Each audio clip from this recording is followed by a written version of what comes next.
muito bom dia a todos. Estou aqui para apresentar o webinar Organizações de Saúde Inteligentes e Potencial da Inteligência Artificial. Eu chamo-me Afonso Pedrosa, trabalho no Centro Hospitalar de São João, no Serviço de Inteligência de Dados.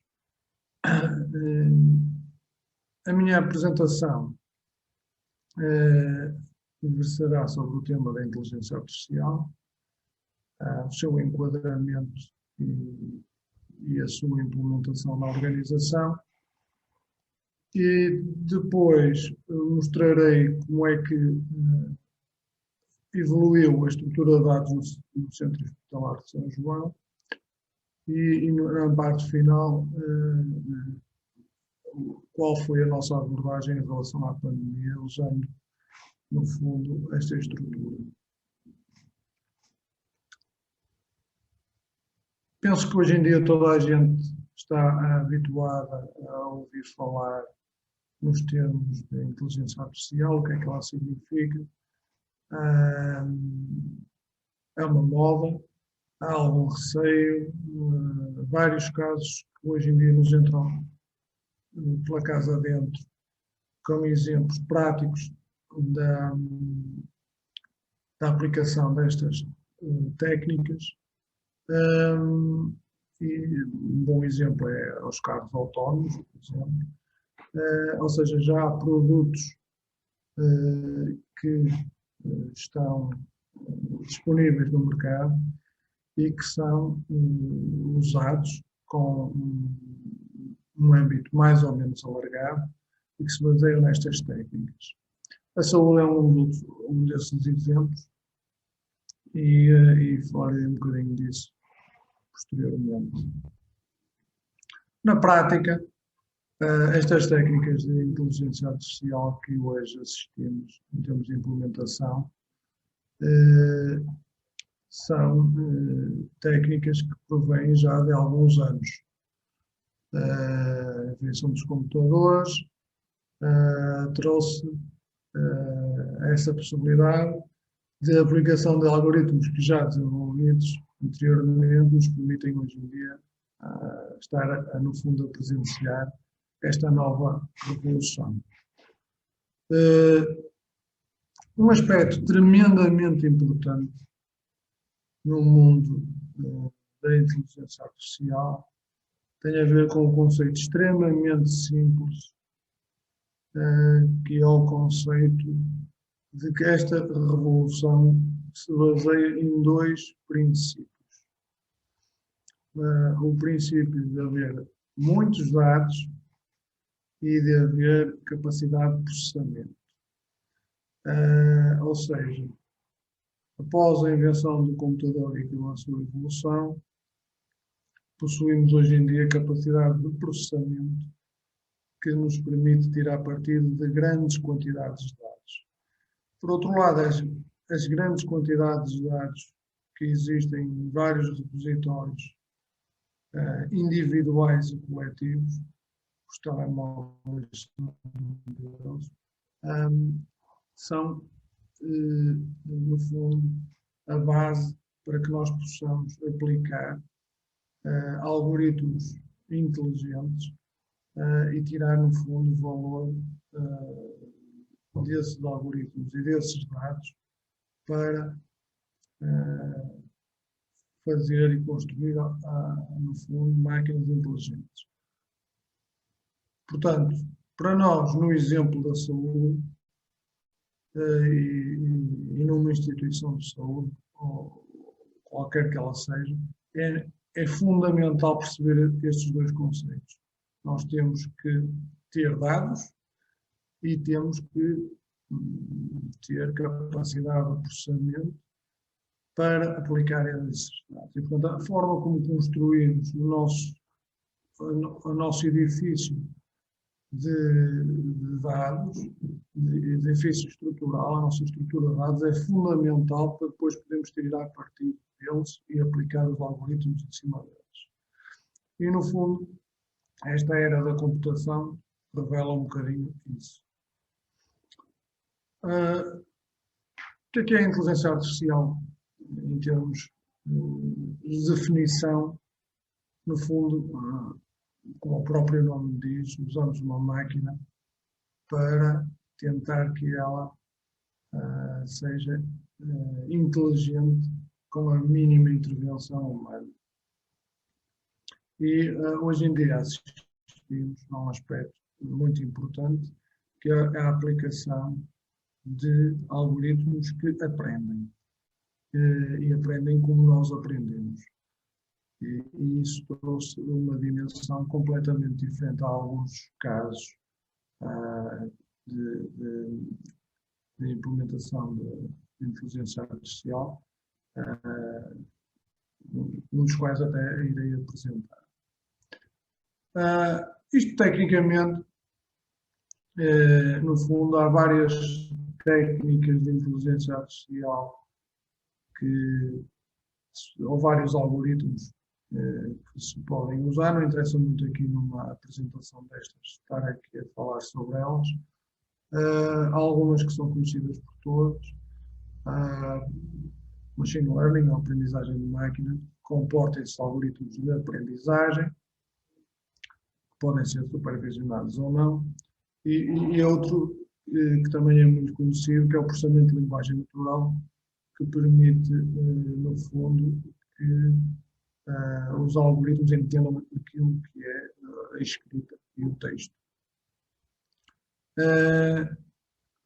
O machine learning, no fundo, é um subconjunto de inteligência artificial, que são algoritmos que já estavam inventados e que, no fundo, necessitam de exemplos para irem aprendendo.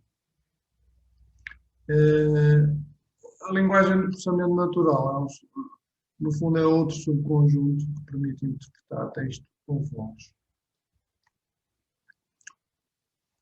Hoje em dia há vários exemplos de aplicações destas técnicas na saúde,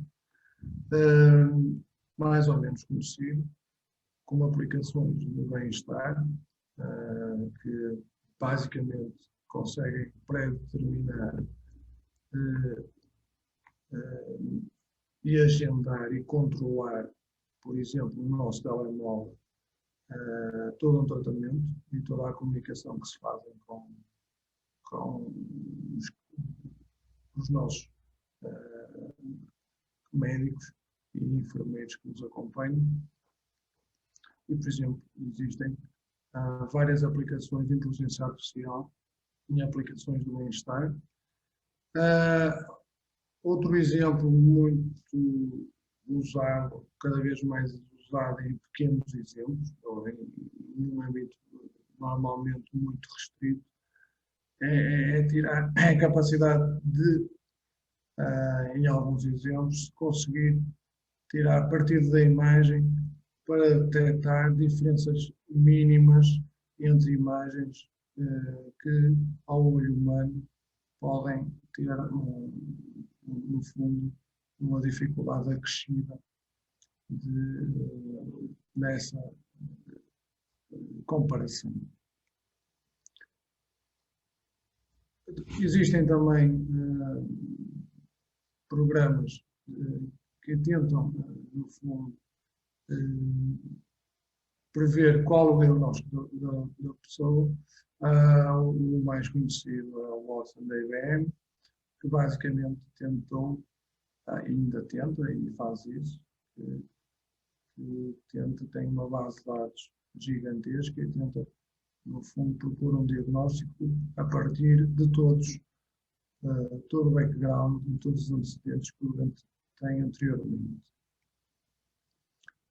A ajuda à decisão, por exemplo, um desses exemplos é o uso do reconhecimento de padrões para identificar doentes com risco de desenvolvimento de uma determinada condição. Tratamento, por exemplo, o uso de robôs cirúrgicos passou a ser mainstream dentro dos hospitais, ou tende a ser, e, portanto, eles usam algoritmos de aprendizagem para depois terem a capacidade de usar, de ajudar o clínico a fazer a cirurgia. Também na área da investigação, por exemplo, prevê-se, e já está em curso, a redução do tempo necessário para descobrir e lançar medicamentos, que normalmente são tarefas que necessitam de muitos dados, de uma grande recolha e comparação de dados. Portanto, essa parte de criar clusters de informação para, nos determinados doentes, podermos, por exemplo, ter um grupo eleito para fazer um ensaio clínico e ter um grupo de controle, é um exemplo claro de podermos usar essas técnicas para ganharmos eficiência nesta área. O treino de alunos, claramente, que é algo que veio para ficar, permitindo simular várias, quer do ponto de vista de prática manual, quer do ponto de vista da aprendizagem pura. E, portanto, já há alguns programas que permitem esse treino. E, portanto, na detecção, na predição, na medicina personalizada, há vários exemplos de aplicação destas técnicas dentro da IA, e elas tenderão a generalizar-se, por um lado, nas mais variadas áreas, se nós pensarmos do ponto de vista da evolução tecnológica, o que poderíamos dizer é que realmente ainda não dependemos da inteligência artificial, como dependemos de um smartphone, mas estamos perto. Acho que já verificamos que é útil e, portanto, ainda não chegamos a um estado, e isto também é importante ter noção, em que a inteligência artificial é a panaceia ou algo que nos faça depender dela para tomar decisões. Ainda não chegamos a esse patamar, por um lado, mas por outro, temos clara noção que, na realidade, são técnicas que já nos trazem valor. Outro aspecto muito importante é que estes projetos assentam em grandes quantidades de dados, e para termos um projeto em que possamos ter a informação de alguma maneira correlacionar com grandes quantidades de dados, muitas vezes dependemos do Big Data, que são projetos de difícil implementação, no geral. Na saúde, também importa perceber isto, que há várias pequenas implementações na saúde, portanto temos que ter a sensatez de perceber que as coisas funcionam, mas que ainda vai levar algum tempo a que tenham uma importância, como eu estava a dizer anteriormente. Ou seja, há várias histórias de sucesso de pequenas implementações, mas claramente que ainda não é mainstream. E nesse sentido, tornou-se de alguma maneira uma moda, mas ainda estamos numa fase de relativos poucos resultados. Uma questão que poderíamos colocar, acho que devemos colocar todos, se existem estas técnicas que nos permitem ganhar tempo, ganhar qualidade, acrescentar valor, o que é que eu tenho que fazer para implementar inteligência artificial na minha organização? Em primeiro lugar, tenho que ter uma estratégia para isso, e esse, do ponto de vista de gestão, é sempre o mais importante. Mais do que as condições financeiras, é saber para onde queremos ir e de estrutura. E, portanto, ter uma estratégia e segui-la e, no fundo, tornar a organização claramente com uma aposta clara numa estratégia de evolução para esta área é fundamental, porque são projetos normalmente que envolvem algum tempo e alguns recursos, e como tal, obriga a que essa estratégia esteja bem definida, seja entendida por todos e que tenha um apoio claro da hierarquia. Depois, claro, como em todos os projetos tecnológicos, temos que ter uma infraestrutura capaz. Aqui queria colocar só um aspecto que ainda também estamos um bocadinho na Europa, em particular em Portugal, quando estamos a falar de infraestrutura, numa dicotomia entre a infraestrutura in-house e o uso da cloud. Claramente que há algumas organizações, nomeadamente nos Estados Unidos, porque a tecnologia assim o permite, a um custo relativamente baixo, temos uma infraestrutura que nos permite guardar e treinar os modelos de inteligência artificial fora do âmbito da saúde e do hospital. Mas isso levanta um problema quando estamos a falar dos dados dos doentes. Portanto, eu acho que, porque eu percebo algumas instituições do Sistema Nacional de Saúde, por exemplo, colocam dados dos doentes na cloud, outras não. O Hospital de São João não, por exemplo. Portanto, acho que é uma questão muito sensível e muito importante, porque realmente o custo da estrutura usando a cloud é muito mais baixo do que criando uma estrutura in-house, por um lado. Por outro lado, temos aqui não só a autorização, mas a legalidade de podermos passar dados de milhões de utentes para uma estrutura externa ao hospital.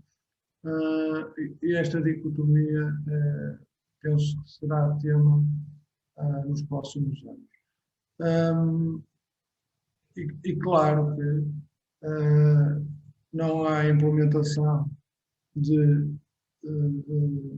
nenhuma tecnologia sem a capacidade de recursos humanos que consigam implementar. Recursos humanos que são extremamente escassos, porque são técnicas que estão a ser usadas em todos os negócios, e a saúde não foge a esse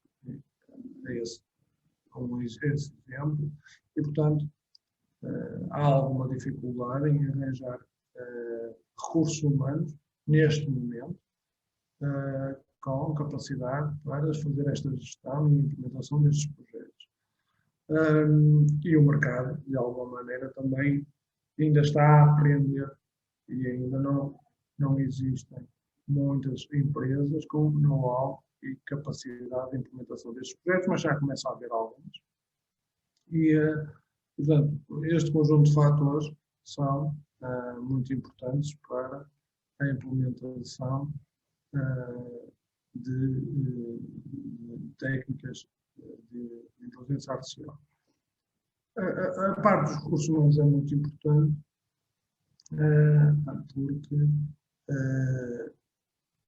mesmo que tenhamos e que queiramos comprar serviços externos, temos que ter noção que são técnicas relativamente recentes e temos que ter o cuidado, e chamar a atenção para isso, de perceber se determinado projeto que nos está a ser proposto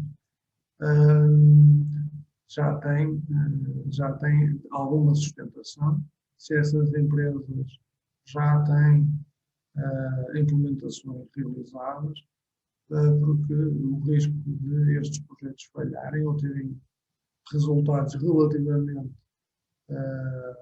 contidos numa estrutura em termos de valor é grande. Portanto, antes de entrarmos, e aqui esse é um ponto fulcral antes de queremos entrar nestes projetos, é parte como eu estava a dizer, dos recursos humanos, e depois toda a estrutura à volta dos dados de hardware e também dos vendedores do mercado.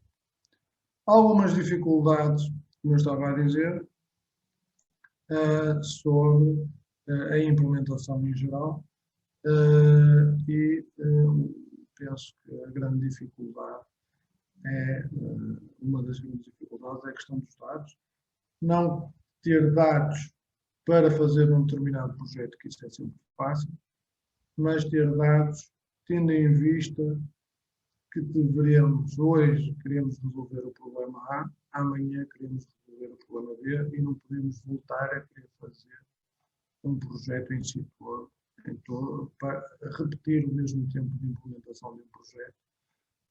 Sou pena de, se demorarmos um ano em implementar um projeto de inteligência artificial, quer dizer, e vamos esmorecendo porque não somos capazes de chegar a várias áreas ao mesmo tempo. E, portanto, a estrutura de dados, no fundo, representa a boa estratégia de implementação e perceber o que é que nós podemos obter com estas tecnologias são fundamentais para a implementação. No fundo, resumindo, deveríamos implementar, no fundo, a inteligência artificial uma estratégia de curto e longo prazo e analisar e avaliar as estratégias de implementação e, como eu tinha dito, isto só funciona com dados, fundamental colocar uma ênfase em, primeiro, solidificar uma estrutura de dados. Podemos lhe chamar uma plataforma de business intelligence, mas precisamos, toda a gente tem dados na saúde, espalhados pelas mais variadas bases de dados. Toda a gente tem dezenas de aplicações em hospitais. Nós, primeiro, temos que construir a casa pela base, e a base é ter a capacidade de ir buscar dados às nossas bases de dados, para depois ir aplicar as técnicas de inteligência artificial. Pois claro que muitos destes processos e destas implementações implicam no terreno mudanças de processo, passa a redundância, que obrigam uma gestão de preparação, uma preparação da gestão de mudança, que muitas vezes é complicado, porque as pessoas normalmente são donas da sua base de dados ou dos seus dados e têm a dificuldade de que esses dados sejam partilhados por terceiros. E, portanto, essa parte também é muito importante. E também é muito importante nós acompanharmos constantemente a evolução tecnológica, porque muitas vezes há problemas que de um dia para o outro ou de um ano para o outro passaram a ser resolvidos de uma forma muito mais simples. Isto representou mais ou menos uma apresentação em termos macros do que a inteligência artificial é.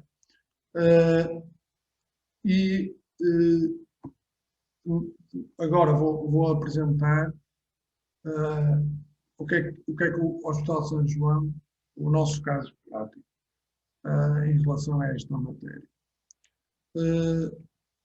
Em primeiro lugar, e muito importante, é necessário ter recursos humanos que estejam alocados a estas tarefas. O organograma de uma organização, até é normal que em organizações do mesmo tipo haja, no fundo, organogramas diferentes, mas no Hospital São João nós temos uma estrutura, no fundo, organizacional, em que separamos o que é informática, aqui representado pelo Serviço de Tecnologia e Sistemas de Informação, o que é manutenção dos sistemas e o que é, no fundo, a área dos dados. Que, no fundo, eu sou diretores desse serviço de inteligência de dados, podíamos não estar separados, mas mesmo que não estivéssemos separados, o que acho mais relevante aqui é que há recursos humanos que devem estar completamente alocados à área dos dados. Porquê? Porque são skills específicos, são tarefas em que também, no fundo, temos que manter bases de dados e fazemos também a manutenção e a implementação e desenvolvimento de algo que não é hardware. Portanto, penso que isto é mais ou menos comum em várias organizações da saúde e fora da saúde, em Portugal não, mas noutros negócios sim. Portanto, no fundo, poderíamos dizer os dados são o que temos de mais valioso na instituição e estudá-los, compreendê-los, criar a estrutura é fundamental. Portanto, no meu ponto de vista, ter essa representação, ou eu diria de outra forma, daqui a 5, 10 anos, provavelmente será normal, mesmo que dentro do clássico serviço de informática, que haja uma área dedicada, no fundo, ao Big Data e à implementação de técnicas de inteligência artificial, porque são skills específicos. E, portanto, tenderá também temos que ter em conta que as formações serão cada vez mais específicas e que provavelmente no futuro teremos engenheiros informáticos clássicos e teremos pessoas dedicadas só a esta área. Poderão ter formações de base iguais, mas terão skills diferentes. A fase 1 do nosso caminho claramente teve, como eu tenho dito ao longo desta apresentação, o objetivo de criação de um armazém de dados central. Nós éramos e somos um hospital como todos os outros. E o nosso primeiro passo foi aglutinar informação de várias bases de dados que estão espalhadas ao longo do hospital e que tipicamente não falam entre si.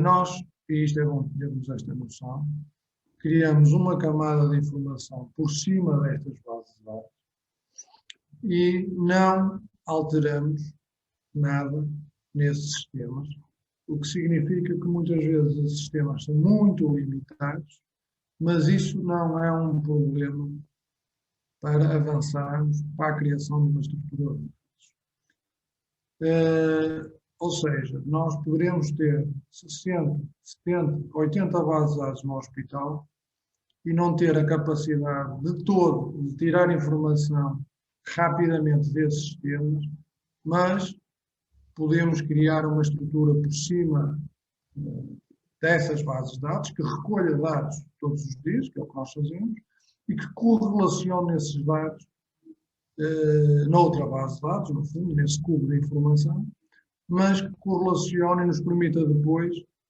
cruzar dados de recursos humanos com a produção. Isto significa que, ao fazer esta criação desta base de dados, nós teríamos que mapear que o funcionário com o número mecanográfico X é o mesmo que existe no sonho e que, portanto, nos permite depois correlacionar essa base de dados. Temos que criar esses mapeamentos. Os centros de custo é um bom exemplo. Existem em várias bases de dados e teríamos que ter esse trabalho inicial de mapeamento dos centros de custos para garantir que a informação da farmácia é possível de cruzar com a informação dos financeiros, é possível cruzar com a informação da produção e por aí fora. E, portanto, não é um problema, isto é muito importante que se perceba, termos um ecossistema de bases de dados, como existem em todos os hospitais ou outras instituições de saúde, que, no fundo, não nos facilitam a vida. Então, nós não precisamos, para termos muitas vezes aquilo que queremos, de alterar a forma de registro dos dados.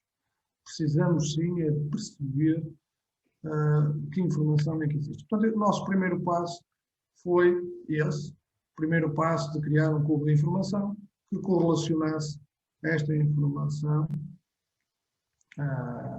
e nos permitisse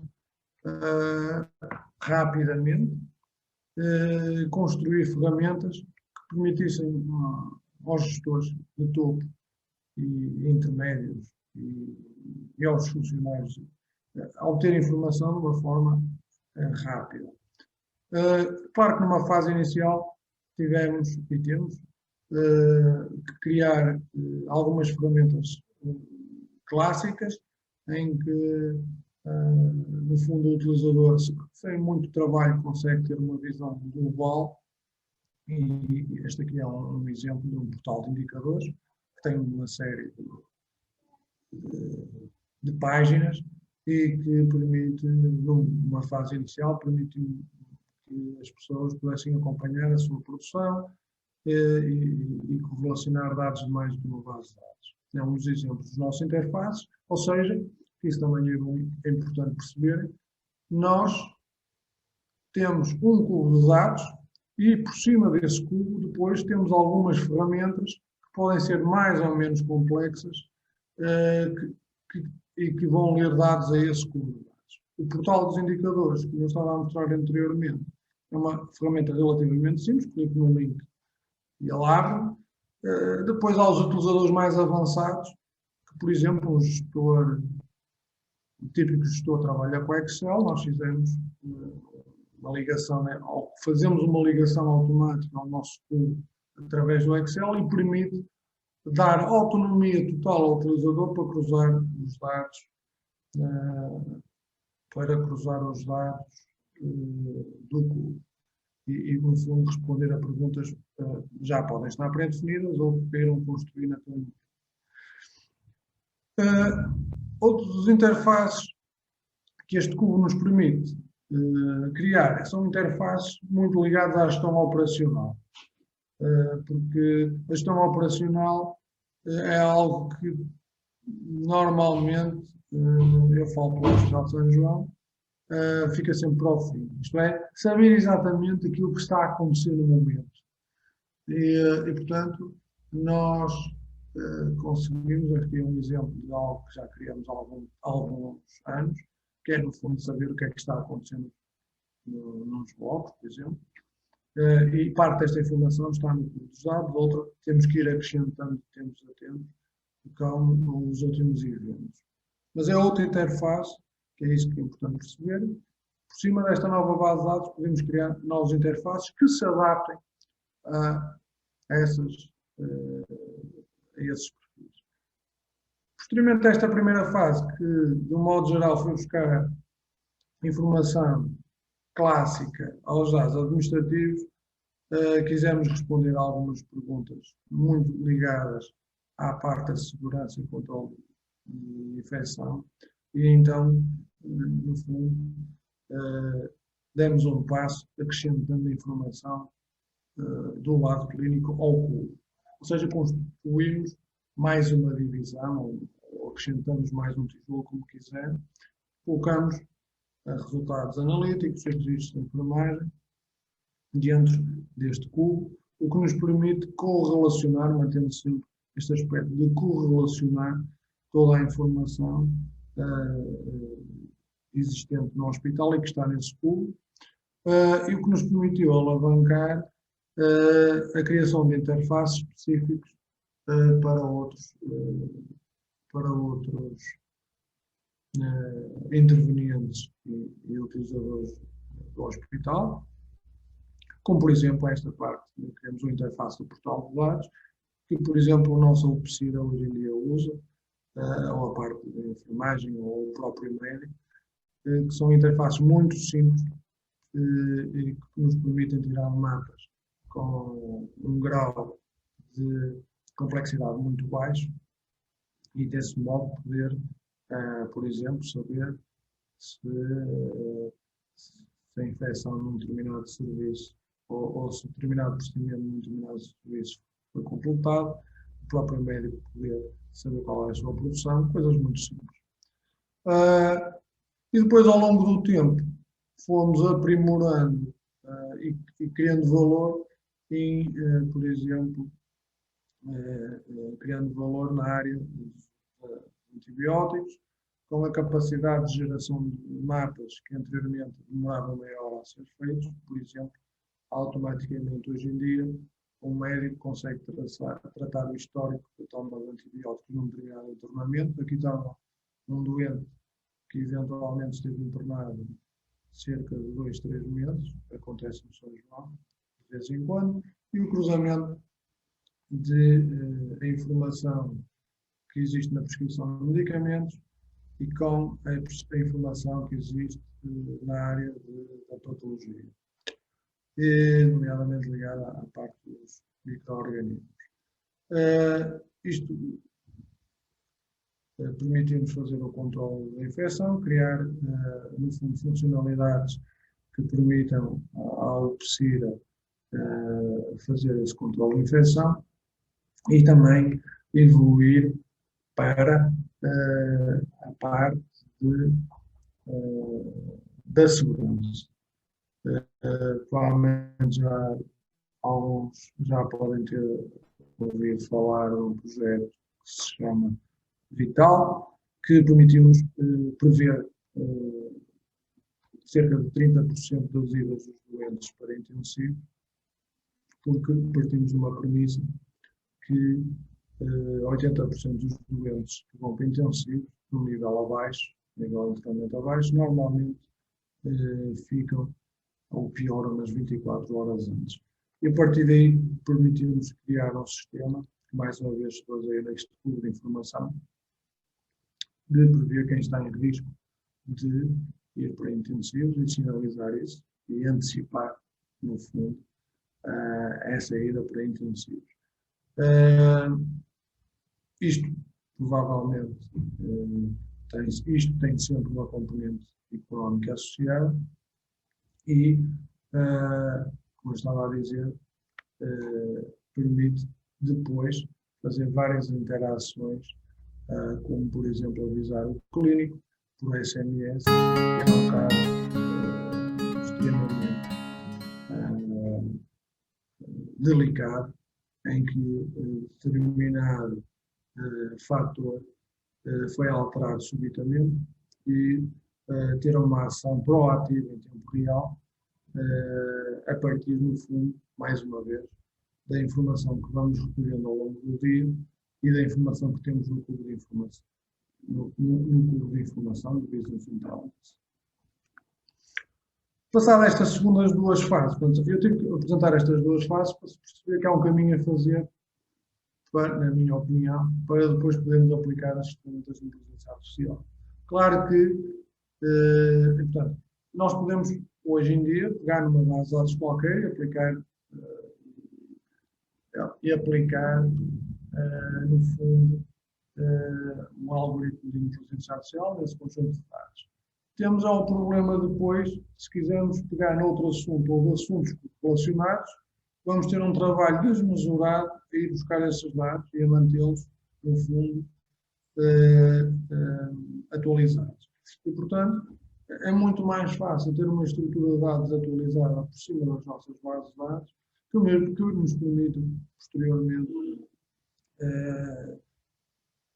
começar a usar as técnicas de inteligência artificial e decidir que assunto, isto é muito importante, é que queremos, no fundo, resolver.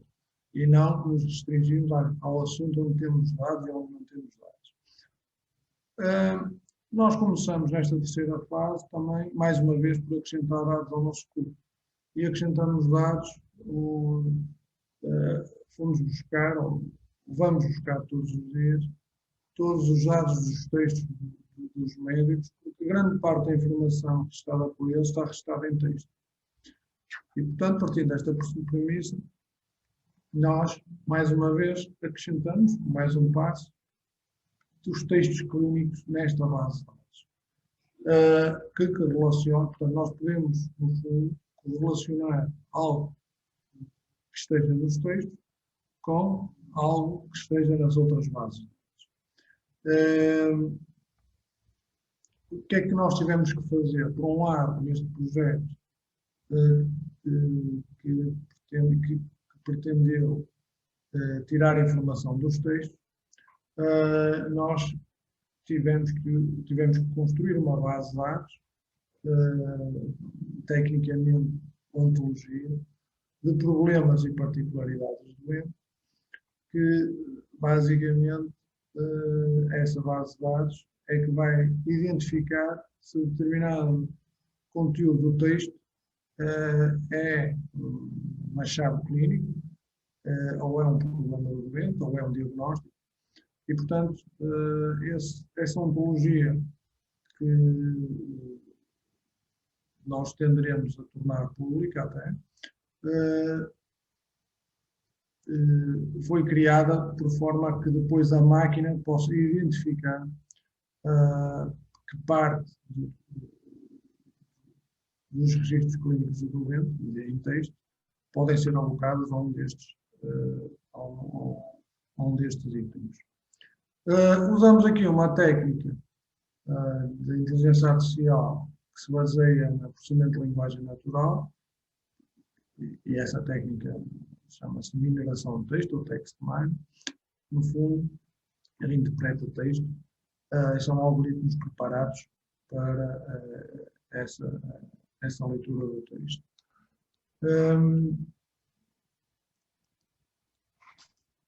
No fundo, o que nós criamos foi um motor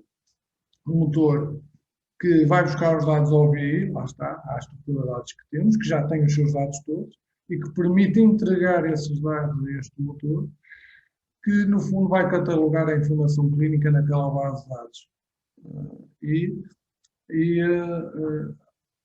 Cataloga aprendendo automaticamente. Nós tivemos que ensinar este algoritmo, tivemos que pedir a algumas pessoas para fazerem algumas anotações, e desse modo, no fundo, catalogamos essa informação e, para além disso, também contextualizamos em termos de tempo e semanticamente. No fundo, aqui queríamos associá-la a uma base de dados também de medicamentos, inicialmente, e também apresentamos ou pretendemos, na criação desse motor, que esse motor depois disponibilizasse essa informação para que o médico, à frente do computador, possa aceder automaticamente à informação daquele doente, no fundo, à informação sobre todo o seu histórico. Isto como é que se faz, nomeadamente aqui na parte do texto? No fundo, há uma máquina que vai catalogar, como eu estava a dizer, e que para cada texto, para cada parte do texto, no fundo, classifica uma palavra ou um conjunto de palavras numa determinada parte do catálogo. Isso tem uma validação inicial, como eu tinha dito, por linguistas clínicos, e depois a máquina vai aprendendo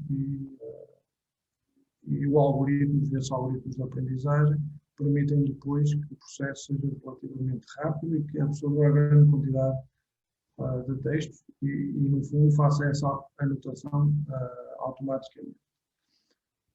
Isto serviu para que nós, no primeiro ponto, no primeiro ensaio de implementação, fizéssemos a geração automática de antecedentes.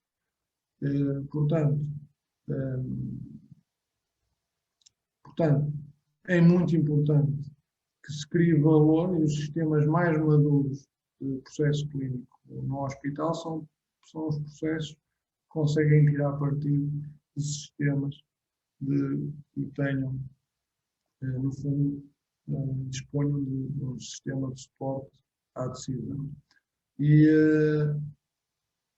portanto, isto no fundo representa a maturidade muito alta do nosso sistema de informação e o cenário de aplicação típica para esta implementação é, por exemplo, a vinda de um doente à urgência, um dos nossos doentes, que provavelmente veio cá 20 vezes, entre consulta e internamento, o que não é muito, é um doente médio, quem andar aqui a ser tratado por uma razão ou por outra vai se deslocando ao hospital. E imaginemos que se eu tiver 20 doentes 20 visitas ao hospital ao longo dos 3, 4 anos anteriores. Sou doente daqui, tenho segunda especialidade e tiver 50 diários escritos e apareço com um problema emergente ou grave num serviço de urgência. O médico não tem muito tempo para ler aqueles textos todos e, no fundo, o que nós pretendemos foi apresentar ao clínico uma letra no doente, um resumo dos termos que estão mais citados no histórico dele. Estes termos estão catalogados, portanto foram catalogados na base de dados que criamos. Usamos neste doente aqui, que no fundo representa um teste, seria um doente que já teria, imaginemos, uma cardiopatia isquémica. Portanto, se o doente aparece no serviço de urgência, eu em segundos, não é? Num segundo ou em 2, consigo ver qual é o histórico. Já teve um infarto, já tem uma doença, que medicamentos é que costumo tomar mais, e o doente nem falou. E, portanto, podemos, como é evidente, no fundo, ajudar a que, neste cenário aqui, não é o único, mas neste cenário é um bom exemplo de podermos verificar o histórico do doente de uma forma fácil.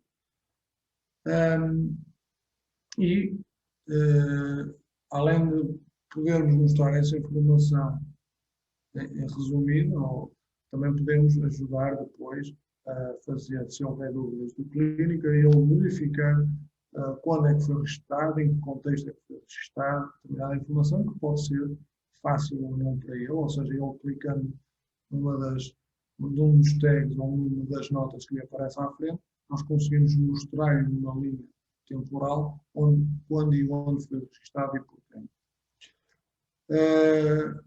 E também, no fundo, ajudá-lo a construir o que é uma nota de admissão.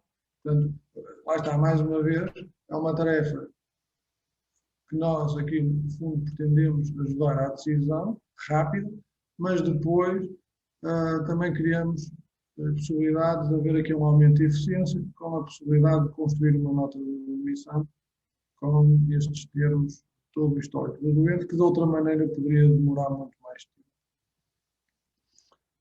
Outra aplicação típica é ajudar à investigação, ao Hospital de São João, ao Hospital Universitário, e, portanto, poder caracterizar com relativa facilidade uma população por referência do catálogo ou do texto. Não é? Portanto, nós, a partir do momento que catalogamos toda a informação que está nos textos, conseguimos depois tirar a partir dessas bases de dados.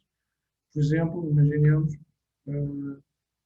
isto foi uma pergunta que recentemente me pediram, que era encontrar os doentes que tivessem colite ulcerosa ou doença de Crohn nos últimos 2 anos e que tenham tido cirurgia infectada por bactérias multiresistentes durante esses episódios. Ou seja, nós não só conseguimos ir buscar os termos que queremos aos textos, como conseguimos correlacionar, porque estamos a falar do mesmo doente, com as vindas do doente ao hospital, se ter intervenções, com dados de microbiologia, e, portanto, a facilidade que existe de podermos ter, no fundo, este conjunto de dados alargado e que, no fundo, permite criar valor aos clínicos.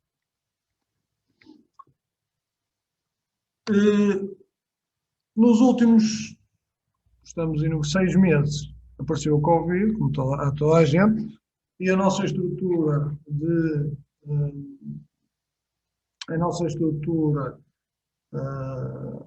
do hospital, e nomeadamente do Serviço de Inteligência de Dados, sentiu a necessidade de criar um conjunto de informação para ajudar a decisão nesta fase da pandemia, o que é absolutamente normal.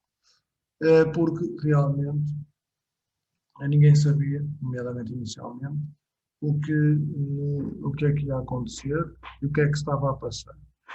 E, portanto, o hospital fez o seu trabalho de gestão, definiu planos de contingência, mudou circuitos, fechou a atividade programada e nós, Serviço de Inteligência de Dados, na minha opinião, mais uma vez, uma vantagem em termos pessoas dedicadas a esta área, paramos os nossos projetos, como é evidente, suspendemos os nossos projetos e dedicamos o corpo à alma a construir um conjunto de informação e que tinham alguns requisitos, como informação, mais uma vez, de múltiplas bases de dados, a maior parte das quais já existem no nosso clube de dados, outras ainda não, e portanto, porque no fundo cada problema é um problema, e portanto aproveitamos às vezes para criar mais valor nestes projetos. E portanto, por exemplo, tivemos necessidade de ir buscar informação sobre a própria doença e sobre como é que se vai evoluir a doença em outros países.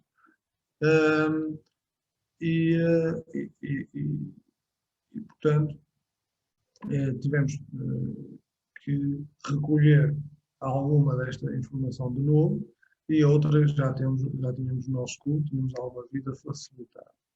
E tivemos que nos adaptar também às regras, no fundo, deste negócio Covid, definição do que é um doente recuperado, do que é um doente de novo positivo e por aí fora. Construímos, no fundo, uma ferramenta de gestão operacional em que as pessoas com um clique acedem a ela, que está permanentemente atualizada e que permite claramente ao hospital, ao positivo, e que foi construída pelos utilizadores, e por isso bastante, diria, trabalhada e corrigida e evoluída, e que permitiu, de um modo geral, perceber como é que estaria a evolução em cada momento da pandemia no hospital e correlacionar essa informação com vários aspectos do funcionamento. Um deles, por exemplo, é perceber, numa fase inicial, isto foi importante, nós começamos a ter os primeiros casos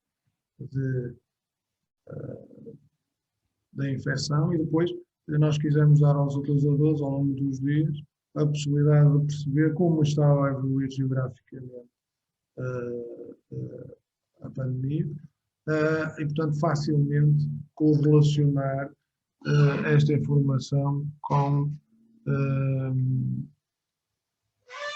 a sua área geográfica e portanto, aqui é um formato de mapa automático que permite também separar por concelho ou analisar por freguesia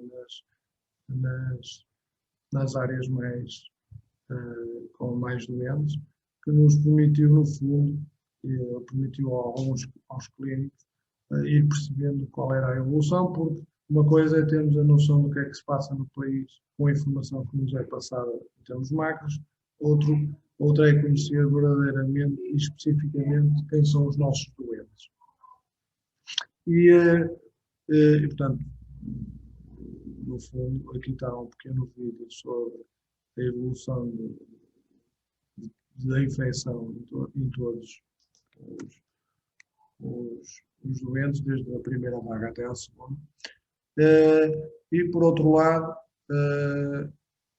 temos que acompanhar diariamente, isto continua a ser uma ferramenta vital neste momento para o Hospital de São João, e tivemos que ligar à atividade produtiva, perceber o que é que estava a acontecer em cada momento no internamento,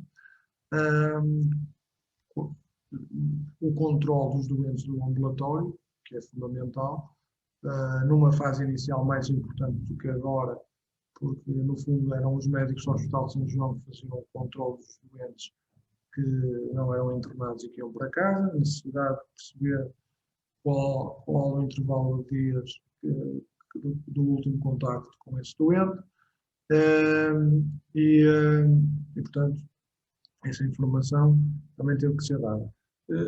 O controle do movimento das urgências, não só de uma urgência, também é fundamental, saber o que está a passar no momento, quer em termos de percepção do fluxo, quer da carga de doentes positivos, quer do envio e dos contactos com esses doentes, por exemplo, o controle do número de SMS com os resultados.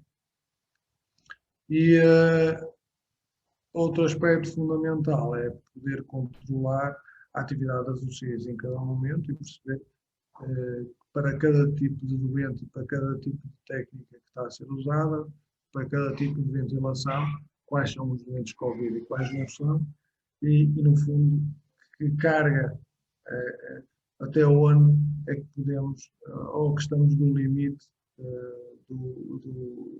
no limite dos nossos recursos, em termos de equipamentos necessários para atender estes doentes, nomeadamente aqui na parte das UCIs. A capacidade de serviço de patologia é algo que também temos que permanentemente analisar, o número de exames, o tempo de resposta, o número de exames rápidos. E, por outro lado, numa segunda fase, que ainda se mantém, o que aconteceu foi que havia uma série de doentes que tinham atividade programada, que começavam a regressar ao hospital e que o controle do seu fluxo, pelo facto de serem positivos, era fundamental por causa dos problemas de segurança e numa fase inicial, e isso é continuar a existir, há a necessidade de termos a ideia exata de que quantos doentes que têm a doença vêm a outras consultas que já estavam marcadas e, portanto, temos que definir muito bem os circuitos, avisar os serviços e preparar todas as pessoas para que há a vinda para num determinado gabinete, num determinado dia, de um doente com, no fundo, já a infecção ainda presente ou já está recuperada. Outra área fundamental e que está muito ligada à inteligência artificial e aos seus algoritmos de predição é a nossa capacidade de previsão sobre, para os próximos 7 dias, sobre a evolução da pandemia. Aqui, usando técnicas específicas de inteligência artificial e algoritmos preditivos, em que nós basicamente fizemos 4 análises, que é os doentes, prever a vinda de doentes novos, positivos, quer a vinda de doentes para o internamento. E esta parte aqui é fulcral, saber qual será a procura, no pior e no melhor cenário, constantemente, dos doentes intensivos. Porque permite adaptar a gestão do hospital, adaptar aos seus planos de contingência e com antecedência. Penso que as pessoas têm a noção disso publicamente, que o hospital normalmente decide, e com alguma antecedência, mudar de nível de alerta do plano de contingência e porque consegue prever qual vai ser a procura passado alguns dias e no fundo esta ferramenta também é uma ajuda a essa procura. No momento inicial foi fundamental, porque ninguém sabia o que era a pandemia, como é que ela ia estar. Nós tínhamos a sorte, ou tivemos a sorte neste caso, de haver a infecção estar mais adiantada noutros países, nós podemos estudar as séries de outros países e desse modo perceber se as nossas previsões, ou melhor, moldá-las para elas, no fundo, estarem mais adaptadas à realidade. E, portanto, a aplicação destas técnicas aqui revelou-se, penso eu, e revela-se, porque ainda estamos, no fundo, no início da segunda vaga, é fundamental para sabermos para que nível de alerta devemos estar e se temos a situação controlada ou não.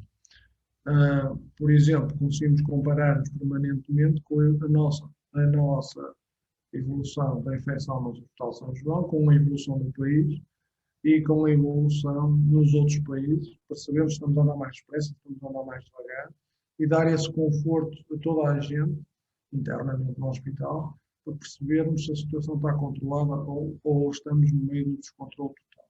Isto na primeira fase foi fundamental, porque ninguém sabia bem se nós, sendo o Hospital São João um hospital de referência numa fase inicial para o tratamento destes doentes, ninguém sabia bem, e tínhamos aqui no fundo quase a maior parte dos doentes, ninguém sabia bem qual seria o nosso comportamento e, portanto, ao compararmos com outros países, com a evolução deles, e dar essa comparação com um clique aos clínicos e aos gestores clínicos, penso que, de alguma maneira, permitiu dar dados reais sobre o nosso comportamento e se as coisas estavam a ser controladas ou não.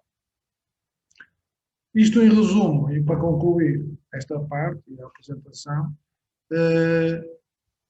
dois pontos que eu acho que são muito importantes. Recursos humanos, ter uma estrutura, independentemente se é um serviço, se é uma unidade, se é algumas pessoas dentro do serviço de informática. É preciso haver uma estrutura de ciência de dados na saúde, porque senão depois não conseguimos produzir nada. E, por outro lado, é necessário ter uma estratégia para desenvolver uma estrutura agregadora de dados e de processamento, e essa estratégia, como acho no fundo apresentar aqui, tem que ser mantida ao longo dos anos para nós podermos ir acrescentando valor ao longo dos anos e ir acrescentando tijolos a essa estrutura. Penso que são as duas grandes conclusões da apresentação e da minha experiência, no fundo, da nossa experiência, que acho que são mais importantes nós termos numa organização de saúde e, no fundo, resta-me agradecer e fico disponível para agora alguma pergunta que me queiram fazer e muito obrigado a todos.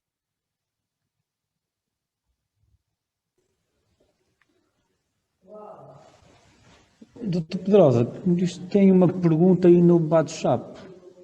Ok. Não sei se já viu. Ora bem, eu tenho aqui uma pergunta do Miguel Batista sobre a intenção de tornar a ontologia pública. A pergunta dele é se, no fundo, há a intenção de tornar a ontologia pública, estamos a falar na ontologia desenvolvida pelo São João. A resposta é sim, para ser utilizada por outras instituições que queiram desenvolver uma solução de IA para a saúde, sim, a resposta é sim. E empresas privadas, sim, se é pública, empresas privadas ou empresas públicas. Acho que o facto da ontologia ser pública, na minha opinião, permite que ela vá sendo melhorada por todos ao longo do tempo. Essa é a vantagem das coisas públicas. E será uma mais-valia para todos, e nós temos essa perspectiva de trabalho em conjunto. Claro que estamos a partilhar só a ontologia, que é algo que foi fruto do nosso trabalho. Os algoritmos e o motor não estamos a partilhar, mas qualquer um pode querer construir um motor semelhante ou outro que use essa ontologia. Acho que ter o contrário diria, que alguém, o contrário que seria termos várias instituições com diferentes ontologias, acho que seria uma menos-valia no conjunto das situações. Portanto, a ontologia está, no fundo, a caminho de ser pública e, nesse sentido, a resposta é sim, que empresas privadas poderiam tirar partido dela.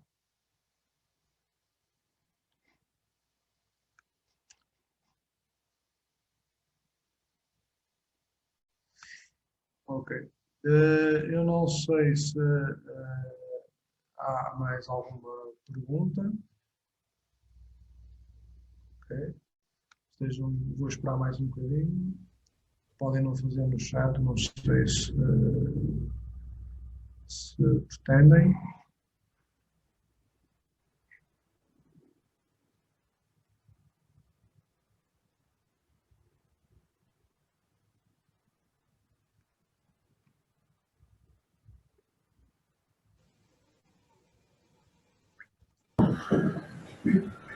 Afonso, eu não sei se viste já a pergunta que está no bate-papo, já respondeste a essa?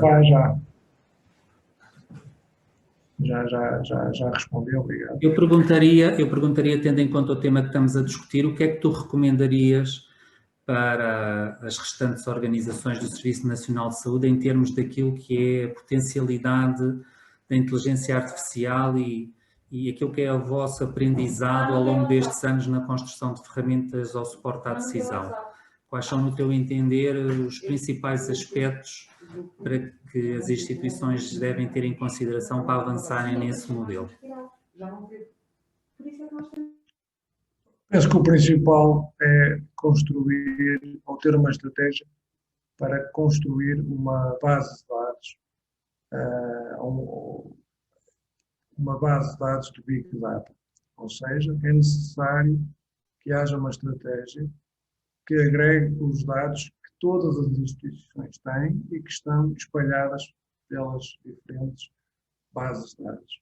E que normalmente e tipicamente não estão correlacionadas e, portanto, é muito difícil, sem essa estrutura, os gestores poderem relacionar as diferentes atividades do hospital e desse modo, poderem ser mais eficientes na adaptação da sua organização aos problemas que aparecem. Esse é o primeiro aspecto. E depois, a própria inteligência artificial depende de computadores, mas precisa de milhões de dados. Sem esses dados, ela não funciona. Não vai ser com medo de dados, um algoritmo vai aprender. Ele precisa de muitos registros. E, portanto, temos que ter essa estrutura com capacidade para guardar esses dados e, de preferência, com dados dos mais variados áreas, para hoje podermos querer resolver um problema numa determinada área e amanhã podermos ter a habilidade de rapidamente passarmos a outra, usando a mesma estrutura. Portanto, penso que este é o caminho que toda a gente fará nos próximos anos e é o ponto mais importante, na minha opinião. Penso que, não havendo mais questões, eu encerraria aqui o webinar. Resta-me agradecer a vossa presença e, como eu apresentei no meu último slide, estou facilmente contactável para qualquer dúvida que tenham ou que pretendam. Eu posso mostrar os contactos outra vez, sim. Se quiserem tirar os meus contactos, mais uma vez, eles aqui estão. Estou perfeitamente disponível para ajudar ou tirar dúvidas e trabalhamos, no fundo, todos para o mesmo. E foi um prazer fazer a apresentação. Diria bom fim de semana a todos, protejam-se e até à próxima. Muito obrigado. Obrigado pela partilha, Dr. Pedrosa, e um bom fim de semana. Obrigado.